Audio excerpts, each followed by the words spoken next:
Maintenant, lorsque vous allez faire des calculs, la question va toujours être formulée sous forme de phrase. Donc, je m'attends qu'après que tu aies fait le calcul, tu réponds à la question en faisant une phrase-réponse. Comme ici, donc, le chien a parcouru 36 mètres. Donc, fais ton calcul, mais sur un test, je te demanderai, s'il te plaît, de répondre par une phrase-réponse. Je ne l'exige pas sur les devoirs, mais rappelle-toi que tu dois le faire sur les tests. Ensuite, inscrire le bon nombre de chiffres significatifs lorsque tu prends des mesures. Ça va être en laboratoire. Lorsque tu vas remplir ton tableau d'observation, il va arriver des moments où tu ne sais pas combien de chiffres, disons, après la virgule garder. Donc, combien de chiffres significatifs garder. La règle de base dans un laboratoire, c'est que tu devrais toujours garder un chiffre incertain. Quand tu lis un appareil numérique, donc un appareil qui t'écrit des chiffres, donc par exemple un pH-mètre va t'écrire directement la valeur, bien ici on suppose déjà que le dernier numéro qui va t'être donné va être un nombre significatif, qui est incertain. Donc tu as déjà le bon nombre de chiffres significatifs. Mais qu'arrive-t-il lorsque tu mesures par exemple sur un thermomètre? Bien, à ce moment-là, tu dois regarder justement ton échelle. Donc, j'ai un thermomètre ici. Si je veux faire la mesure pour vous aider, pour que vous puissiez voir, je vais tracer une ligne ici.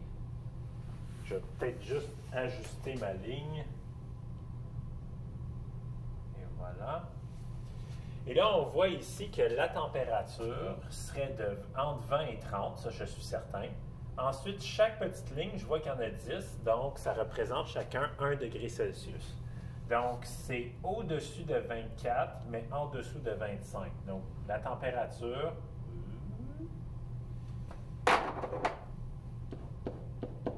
est de 24, et là, c'est là qu'il faut garder un chiffre incertain. Un chiffre incertain, c'est un chiffre que tu as estimé. Peut-être ton partenaire de laboratoire aurait une autre valeur que toi, mais c'est correct parce que c'est le dernier chiffre.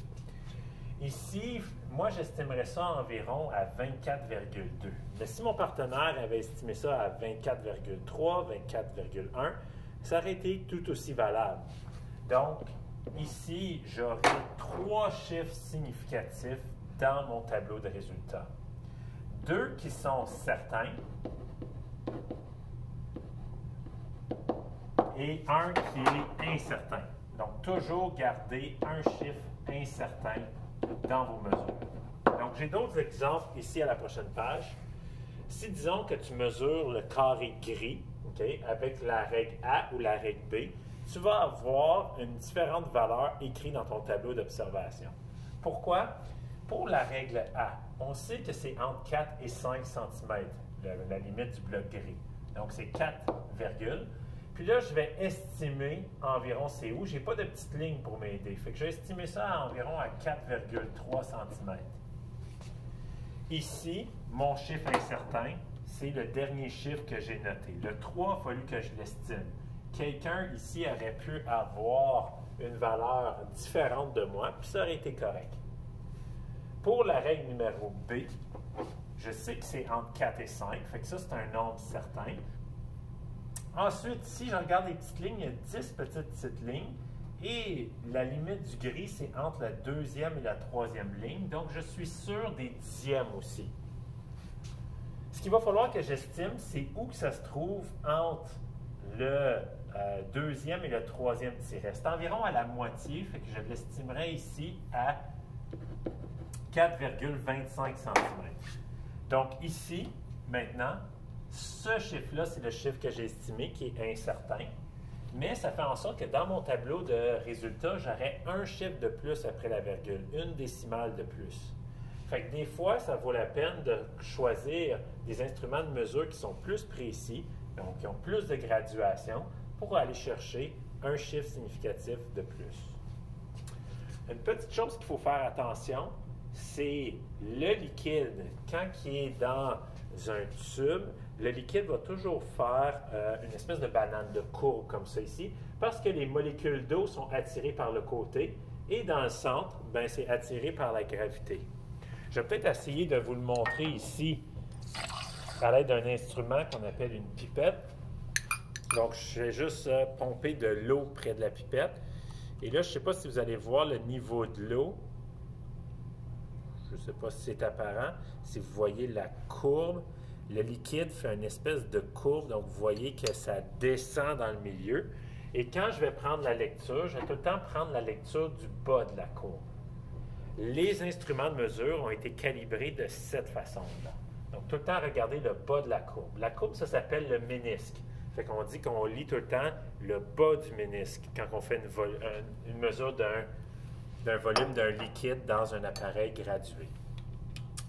Maintenant, j'ai mis d'autres instruments ici. Par exemple, disons que tu fais un laboratoire avec un thermomètre analogue. Donc, il n'y a pas de chiffre numérique qui va être écrit. C'est toi qu'il va falloir qu'il lit jusqu'où va la ligne rouge. Donc, c'est toi qui vas déterminer combien de chiffres après la virgule que tu vas mesurer. Ici, parce qu'on a des chiffres H, parce qu'on a des petites lignes ici pour chaque dixième, je suis sur dixième. Donc, aujourd'hui, c'est une journée petite laine, fait que je garde mon local plus froid que d'habitude. On est à 19 degrés Celsius. Donc, j'étais sûr que j'étais plus gros que 10. J'étais entre 10 et 20. Chaque petite ligne représentait 1 degré Celsius. Puis là, je suis entre 19 et 20. Et là, il va falloir que j'estime parce qu'il n'y a pas de petite ligne entre 19 et 20. Moi, je vais estimer ça à 19,7 et j'ai gardé seulement un chiffre incertain. Donc, les élèves qui ne mettraient pas un chiffre après la virgule dans leur tableau d'observation, je les pénaliserais au niveau de la communication. Maintenant, c'est la même chose pour les instruments de mesure des liquides. Ici, par exemple, j'avais mis de l'eau dans un bécher, mais un bécher, si vous remarquez bien, il y a des lignes seulement à chaque dizaine. Donc, je suis sûr de la dizaine, mais pas de l'unité. Quand je mesure un liquide comme ça, c'est important que je le mette sur le comptoir pour m'assurer que le liquide est bien droit. Et je dois pencher mes yeux à la hauteur du liquide lorsque je le mesure. Vous autres, vous voyez juste ma grosse réflexion dans l'eau. Mais je regarde à la hauteur pour vraiment voir le bas du ménisque. Donc, pas avoir peur de vous pencher. Donc, c'est clairement entre 70 et 80. Mais là, maintenant, je dois estimer les unités. J'estimerais peut-être à 2. Donc, ici, le volume serait de 72. Dans un bécher, c'est de 72 ml. Ici, remarquez que je n'ai pas de décimale parce que mon chiffre incertain, mon 2 était déjà incertain. Fait que si j'ai estimé le 2, bien, ça ne vaut pas la peine de mettre un autre chiffre. Il va vouloir absolument rien. J'ai déjà estimé celui-là. C'est pour ça qu'on garde un chiffre incertain. Dans les laboratoires, si on veut un volume plus précis, au lieu d'utiliser un bécher, on va plutôt utiliser un cylindre gradué. Parce que le cylindre gradué, non seulement il y a une ligne pour les dizaines, mais aussi pour les unités. Donc, à ce moment-là, mon unité va être un chiffre certain. Fait que c'est les dixièmes de millilitres qui vont être un chiffre incertain. En général, je vais mesurer ça dans un cylindre gradué que je vais mettre sur le plat, bien sûr. Et là, je peux confirmer mon volume. Mon volume était plutôt de 73,1. Donc, c'est la même eau que j'ai mis dans les deux. Mais mon cylindre gradué, parce qu'il y a plus de lignes, parce qu'il est plus précis, va me donner un chiffre significatif de plus, les dixièmes de millilitres. Le cylindre gradué de 25 ml, c'était la même chose, il était gradué au millilitre, donc il a donné un chiffre après la virgule. Maintenant, pour les chiffres significatifs dans les calculs, c'est important de comprendre c'est quoi un chiffre significatif. Un chiffre significatif, c'est un chiffre qui a été mesuré. Contrairement en mathématiques, que les chiffres, on se sert juste des chiffres qui ont une valeur. Ici, en sciences, on cherche les chiffres qui ont été mesurés. Pourquoi? Ça te donne une indication de la précision de ta mesure. Plus tu as de chiffres, plus tu as utilisé un instrument précis. Juste répéter l'exemple du cylindre gradué par rapport au bécher. Quand vous allez faire des calculs, à chaque fois que tu vas lire une valeur, tous les nombres sont significatifs à l'exception d'une chose. Les zéros à gauche. Les zéros à gauche ne sont jamais significatifs parce qu'ils n'ont pas été mesurés. Les zéros à gauche, leur seule fonction, c'est d'indiquer l'ordre de grandeur, comme quoi que c'est un très petit chiffre. Okay? C'est leur seule fonction. Fait que ce n'est pas des chiffres qui ont été mesurés. Mais si je retrouve un 0 dans le milieu, ou si je retrouve un 0 à droite, donc de ce côté-là, à ce moment-là, il va être significatif parce que ça veut dire qu'on l'a mesuré. Donc ici, j'ai des exemples. Où est-ce qu'on va déterminer le nombre de chiffres significatifs? Donc, ici, j'ai 4 chiffres.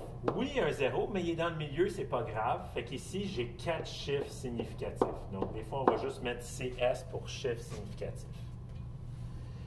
Ici, le nombre de chiffres significatifs, les zéros à gauche ne sont pas significatifs, ils n'ont pas été mesurés. Ils sont là pour l'ordre de grandeur. Fait qu'ici, j'aurai seulement 2 chiffres significatifs. Lorsqu'on va avoir des puissances de 10, vous allez voir que ça va arriver souvent en chimie parce qu'on a de très gros chiffres ou de très petits chiffres. Okay? Ici, les puissances de 10 ne comptent pas comme étant un nombre de chiffres significatifs parce que c'est un peu comme les zéros ici, c'est pour ton ordre de grandeur. Fait qu'on va compter seulement les chiffres qui sont avant la puissance de 10 et ils seront toujours tous significatifs.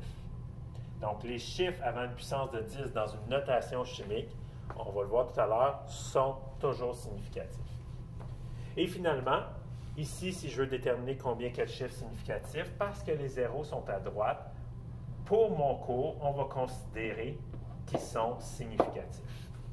Fait qu'à chaque fois que vous allez voir des zéros à droite pour mon cours, supposez qu'ils sont significatifs. Bien sûr, il y a des exceptions.